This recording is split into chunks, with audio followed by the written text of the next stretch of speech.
বিয়ে করলাম 2 বছর হলো বন্ধু, অবস্থার কোনো পরিবর্তন নাই। কিন্তু অনেককে দেখতেছি বিয়ে করার পর আঙ্গুল ফুলে কলা গাছ হয়ে গেছে। সাইবা আর কি, বিয়ের পর কি অবস্থা, কোত্থেকে কি হয়ে গেল রহস্যটা কি? চলো আমাকে জিজ্ঞেস করি। জানতে হবে আজকে। এই স্বামী ভাই,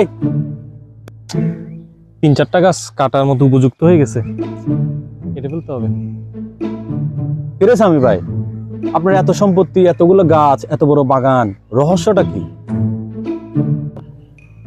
আরে রহস্য কিছু না, সবকিছুর অবদান হচ্ছে তোমার ভাবির। ভাবির? ভাবির? আচ্ছা তাহলে শোনো, আমার দাদা বলে গেছে যখনই বউর সাথে ঝগড়া হবে একটা করে গাছ লাগাবি। সেই থেকে আমি যখনই তোমার ভাবির সাথে ঝগড়া হয় একটা করে গাছ লাগাই, আর গাছ লাগাতে লাগাতে এই বিশাল বাগান, এরকম আরো 3টা বাগান আছে আমার। হ্যালো, আজকে বাসায় আসো, তোমার খবর আছে। এই তোমরা যাও তো, আমার আবার গাছ লাগাতে হবে, গাছ লাগাই গিয়ে। চল বন্ধু, আজকে থেকে বউদের সাথে ঝগড়া করতে হবে। কিন্তু কিভাবে করব? কিভাবে করবো মানে, তুই তোর বউকে ফোন দিয়ে বল ওর মা বেশি খারাপ, আমি আমারটা সেম কথা বলো, ঝগড়া না হয়ে যাবে। ভালো আইডিয়া, চল এখনই পয়সা আমি তো পয়সা